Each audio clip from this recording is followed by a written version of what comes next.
여러분 안녕하십니까? 광주 MBC 뉴스데스크입니다.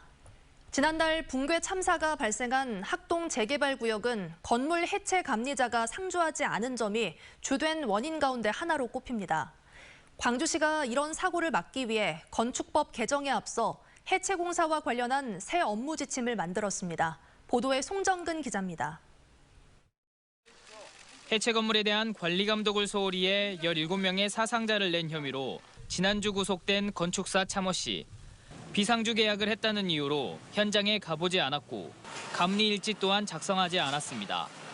여기에 동구청 건축과 직원이 차 씨를 감리자로 지정하기 위해 부정한 청탁까지 받았다는 의혹까지 제기된 상황. 왜 현장에는 안 가셨습니까? 광주시가 이런 문제점을 해결하기 위해 건축물 해체 공사 업무 지침을 새롭게 마련했습니다. 건축물 관리법 개정안이 국회에 발의된 가운데 법 개정에 앞서 지침을 먼저 만든 겁니다. 지침의 주요 내용은 문제가 됐던 비상주 감리를 상주 감리로 변경하고 해체 심의위를 설치해 해체 계획서의 적정성을 심의하도록 했습니다. 또 탑다운 공법 적용과 허가권자의 현장 점검을 의무화했습니다. 사실상 이렇게 실행력을 좀 담보하는 그런 부분들이 미흡했다고 이렇게 생각이 됩니다. 그래서 이번 이렇게 저희들 이렇게 업무 지침에는 실행력을 담보할 수 있는 그런 내용들을 이렇게 많이 포함해서 상주 감리가 필요한 해체 공사 현장은 추정되는 곳만 약 200여 곳. 제2의 학동 참사를 막기 위해선 광주시의 철저한 관리 감독이 필요해 보입니다. MBC 뉴스 송정근입니다. 앞으로 구청이나 동복지센터에 방문할 때 점심시간은 피하셔야겠습니다. 지난 2달간 계도 기간을 거친 공무원 점심시간 휴무제가 시작됐는데요. 시행 첫날 현장의 모습을 이다현 기자가 취재했습니다.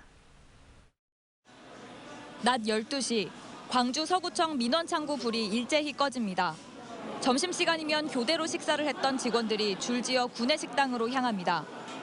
공무원의 휴식을 보장하기 위해 정오부터 1시간 동안 대면 민원 업무를 멈추는 점심시간 휴무제에 따른 변화입니다. 대상은 5개 구청과 각동 행정복지센터입니다. 무슨 로세요? 올케 고생합니다. 같은 시각, 불이 꺼진 민원실 밖 무인 민원 발급기에는 점심시간에 맞춰 관공서를 찾은 시민들의 발길이 이어졌습니다. 발급기 사용이 익숙지 않은 어르신들의 민원 업무는 휴무제에 따라 배치된 안내 요원이 도왔습니다.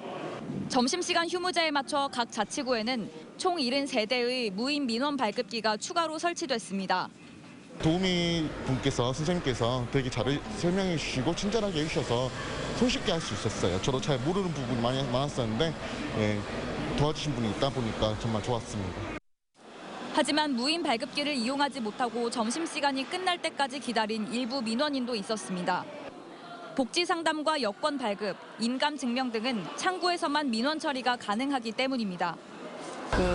시니어 일자리 그것도 알아보고 여러 가지 알아보려고 왔어요. 좀 기다렸다가 해야죠. 왔으니까 하고 해야죠.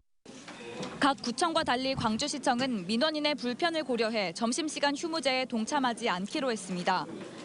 지난 2달간 계도 기간을 거쳐 본격적으로 시행된 공무원 점심시간 휴무제.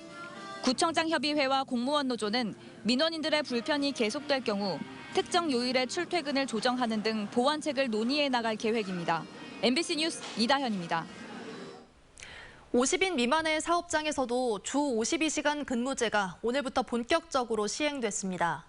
고용보험공단 고용행정통계자료에 따르면 주 52시간 근무제에 적용을 받는 50인 미만, 5인 이상 사업장은 광주 전남 지역에 16만 2천여 곳으로 나타났습니다. 이들 사업장에서는 당장 오늘부터 근로시간을 주당 최대 52시간으로 단축해야 합니다.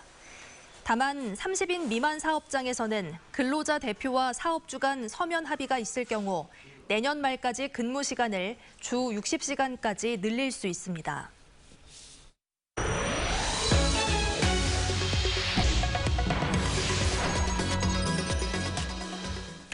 산업 현장에서 요구하는 AI 등 핵심 신기술을 배우려는 학생들의 열기는 방학에도 계속되고 있습니다.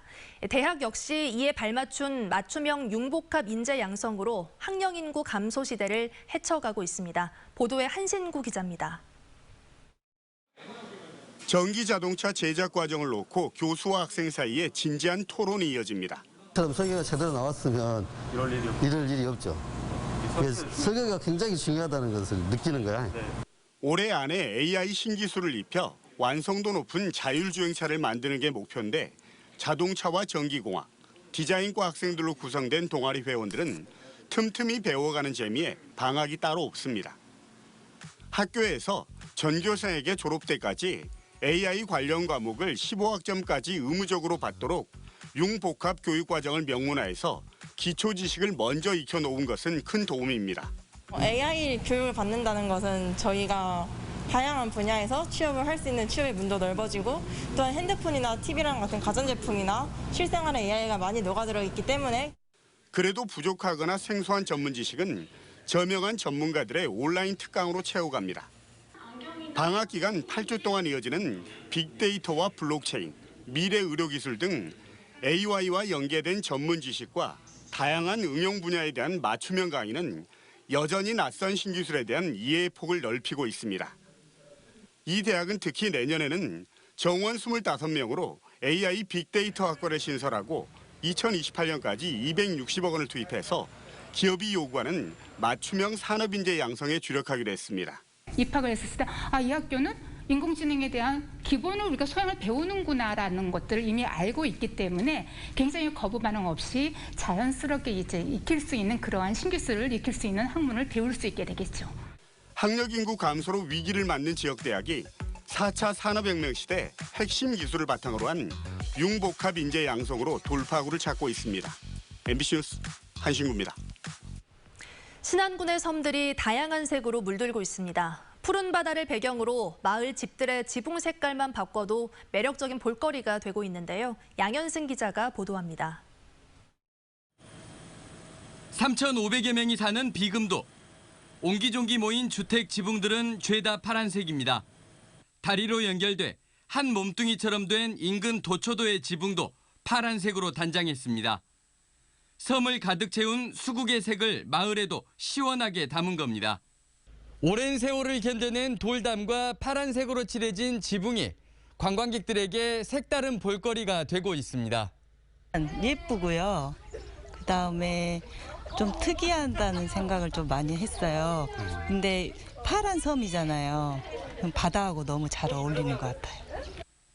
안좌도의 반올 박지도는 마을과 다리가 온통 보랏빛으로 이미 국내외에 유명세를 탔습니다. 병풍도는 상징꽃인 맨드라미 색을 담아 주홍색으로 꾸며졌고 수선화의 섬 선도는 밝은 노랑으로 채색됐습니다. 큰 섬은 파란색으로, 작은 섬은 각기 다른 색으로 덧칠해 섬별로 고유한 색깔과 꽃, 음식 등 각기 다른 매력을 뽐내고 있습니다. 서울시의 22배나 되는 공간인데 여기 오는 자연 경관도 아름다운데 거기에 뭔가 또 색다른 이미지를 갖는 게 좋겠다. 소외와 편견에 사무쳤던 섬마을. 꽃을 심고 색을 입히자 사람들이 찾으며 여느 관광지 부럽지 않은 곳이 되고 있습니다. MBC 뉴스 양현승입니다. 장시간 상온에 방치된 화이자 백신 1,000명분이 전량 폐기됩니다. 광주시에 따르면 질병관리청은 14시간 동안 상온에 방치된 화이자 백신 172병을 사용할 수 없다고 최종 판단했습니다. 광주시 보건당국은 해당 백신들을 회수하는 한편 화이자 백신 1,000명분을 추가로 공급받을 계획입니다.